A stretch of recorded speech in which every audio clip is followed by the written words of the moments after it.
Hey guys, so if you saw my notification on my personal page, you know that I'm about to make some healthy treats. And actually, I already have one done. So I'm going to show you that one really quickly so I can get the beef brisket back into the oven. So I'll take that one out now. So this one looks absolutely amazing. Let me throw the beef back in the oven for supper time. Do a slow cook on that. But let's show you the actual dessert that I'm making. So, as you can see in this pan, I have something very chocolatey and delicious. So I just made a batch of the black bean brownies, okay? So if you commented on the other posts that I had looking for recipes for what I'm about to make, I'm also going to be sending you the recipe for these black bean brownies, which is like my go-to recipe. I absolutely love it. They always turn out amazing. They're absolutely freaking amazing. So I'm gonna let these guys cool for a little bit, and then I'll put them in the refrigerator and cut them up and that sort of thing. So let's get into the recipe for today. So the black bean brownies are done. I'm gonna let them cool, put them in the fridge, cut them, whatever. Now we're gonna make some chocolate cherry Froyo cups, okay? So we're having frozen yogurt. It's gonna be amazing. You're gonna be having dates, cashews, cherries. There's going to be lots of fiber, antioxidants, good healthy fats, just really nutritious food and protein.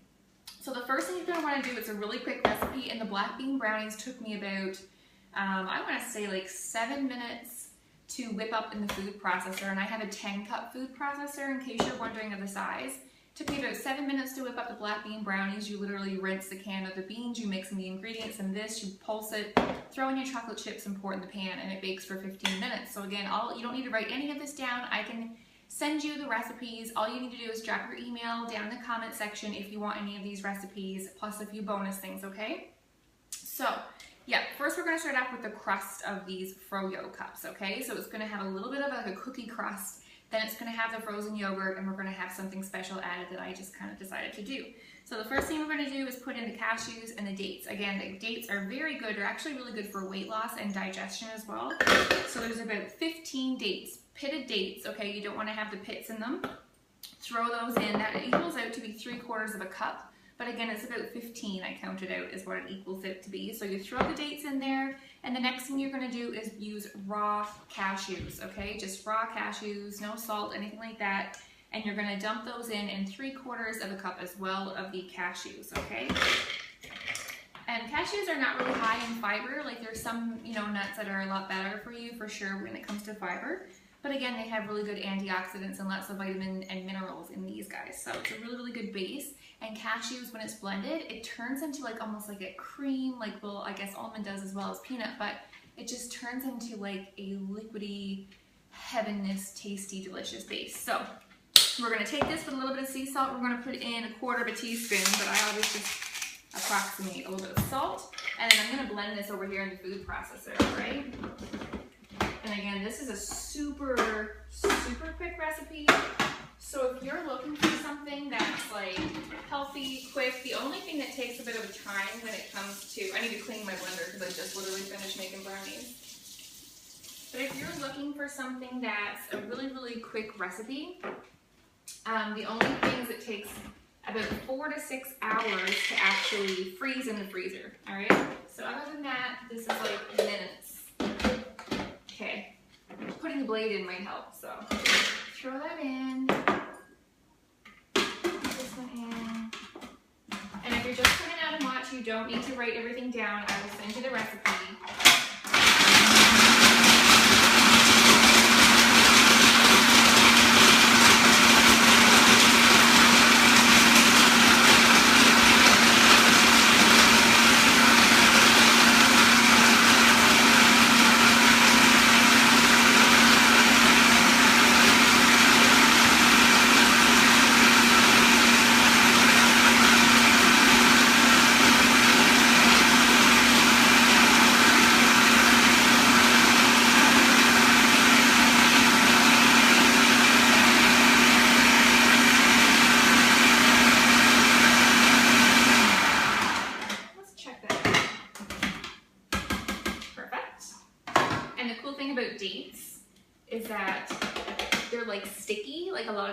that glue, it's that binder that really sticks everything together.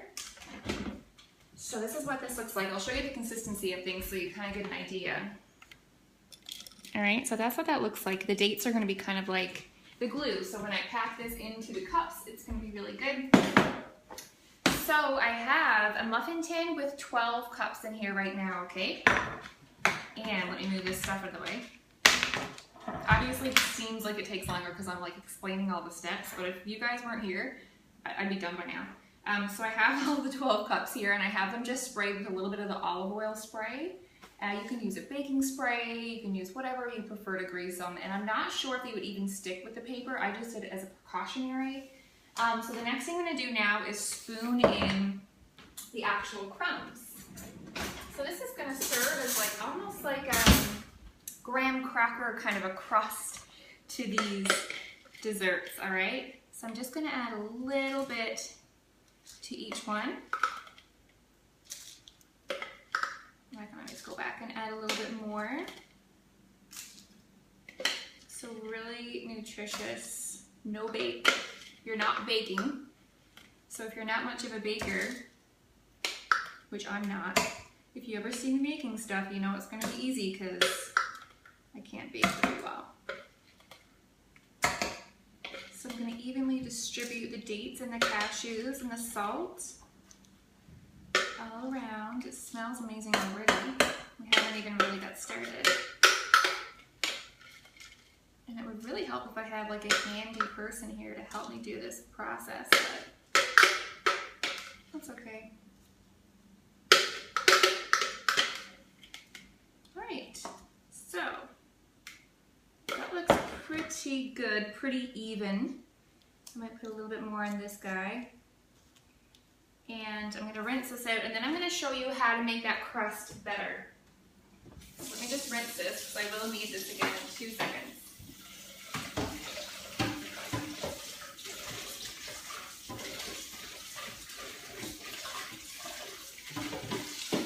The appearance inside of the food processor is like cloudy because the cashews get so creamy. It's pretty cool. So I just went to Bulk Barn and I bought the cashews that were raw. Okay, so that's ready to go for my next step. Alright, but what I want to show you with the crust, to make it a little bit better, this will probably be a good size. Yeah, so this is a 1/3 cup measuring cup, a metal one. I'm just going to press it down into the muffin tins. Oh yeah, that works absolutely perfectly. Oh, money. Yeah, money. So you're smushing it down. Gosh, you know what? It's really rare that things actually work out better than expected when you're on live video. Did I speak too soon? Yeah, I think I did. That one didn't work out so good because it had a lot more dates. But yeah, just lightly press them down. If you press it down too hard, you'll actually pick up the crust. There we go, that's better. Now we're getting somewhere. Good, so you're pressing it in, which just means that it's going to stay together more uniform when you actually do take them out, right? So, all right, perfect. Now let's make the actual froyo part. So this part is done, okay? Our crust is done. I'm going to lay that aside over here.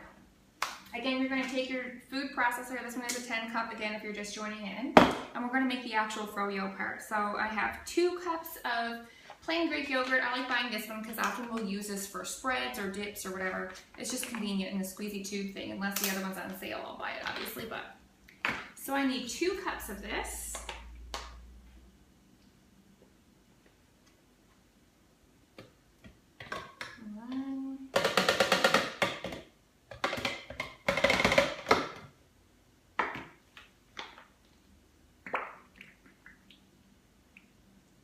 And this is plain Greek yogurt, guys. Plain.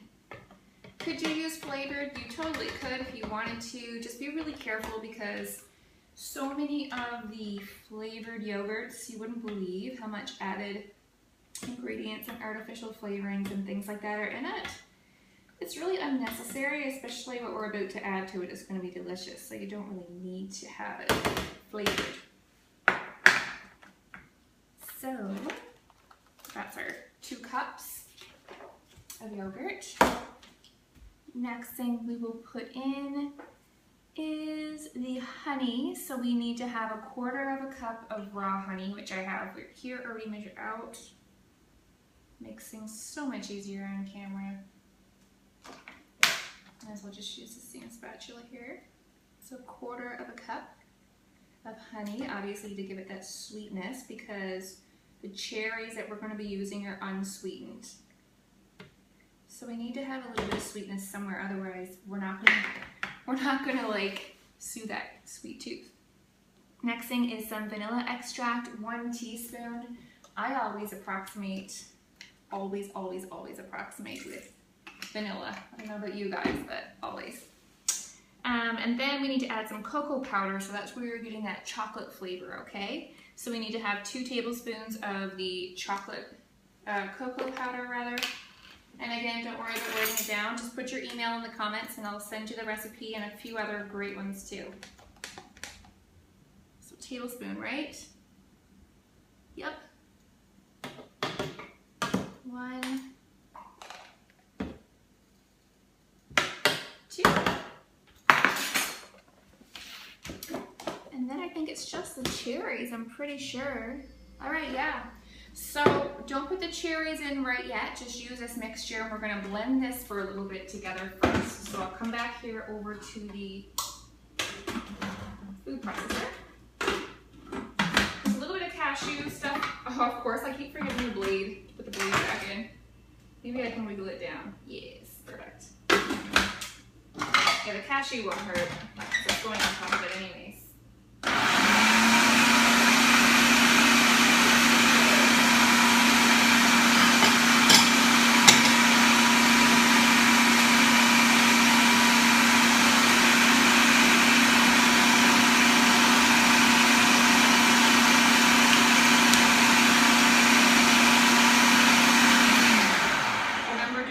One time before and I wiped something off my nose and then I had chocolate on my face the whole time. And nobody told me in the comment section. You guys are assholes. Okay, so that's, just kidding, I love you guys. Alright, so now I'm going to wipe the sides of the food processor because you know how it gets. The cocoa likes to climb up on the side. And you want to make sure this is blended really well. Really nice and smooth. Oh my god, that's so good. Mm-hmm.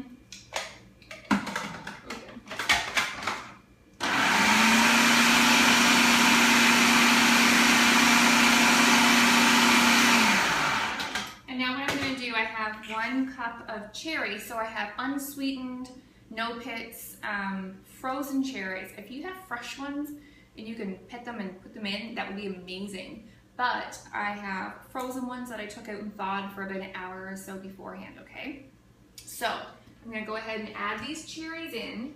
And there's going to be a little bit of cherry juice as well, just because naturally when they thaw you have that little bit of juice, right? But when you blend this, you don't want to over blend it because you do want to have some consistency to it, you know what I mean? So I'm just going to do it, pulse it instead of blend it. So that it has like a nice chunky consistency.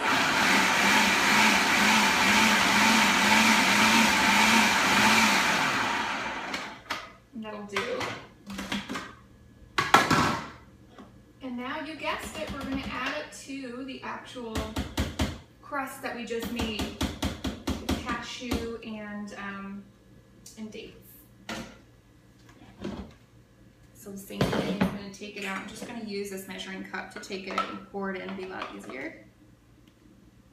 Just go ahead and add that in. You don't want to fill it right to the top. Like the muffin tin thing should be like, for the liner, should be like 3/4 full.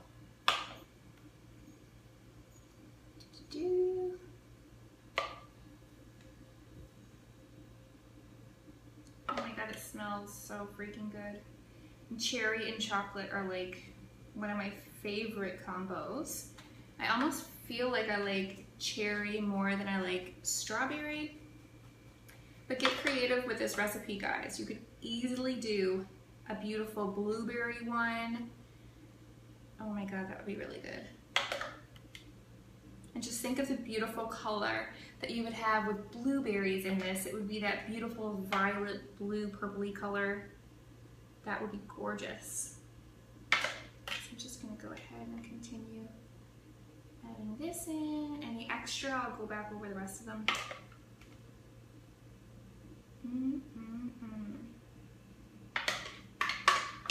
And if you're wondering about the portion control, because I know many of you like to follow the program that I use to make sure I eat the right portions of the right foods and stuff. So if you do and you're wondering, one of these would be half of a yellow, half a purple, and half of a blue. Okay, I can get a little bit more out. I'm just going to show you now what I'm going to do to make it a little bit more of a treat. If you lift it just like this, they're going to be delicious. They're going to be very satisfying. But if you're like me and you like taking things up a little bit of a notch, then I'm going to add some chocolate chips to the top. Just a couple. It's not going to hurt. Having like 4 chocolate chips with that portion is not going to hurt you. Okay, well maybe 5 because I just dropped one. But no, I'm just going to sprinkle a few chocolate chips onto the top so that when it freezes, they'll be kind of within it as well. And then when you want to freeze them for about 4 to 6 hours, okay, to make sure they're fully solidified. And you'll just take them out, let them sit for like a minute or 2 before you try to peel the paper off. And yeah, that's pretty much it, guys. So it's pretty straightforward. I'm gonna go ahead and throw some more chocolate chips on top, but I'll just show you the final product kind of a thing. All right, so that's what they look like. And again, drop your email below if you'd like to have the recipe plus a few more other ones sent to you. All right, so have a great day, guys.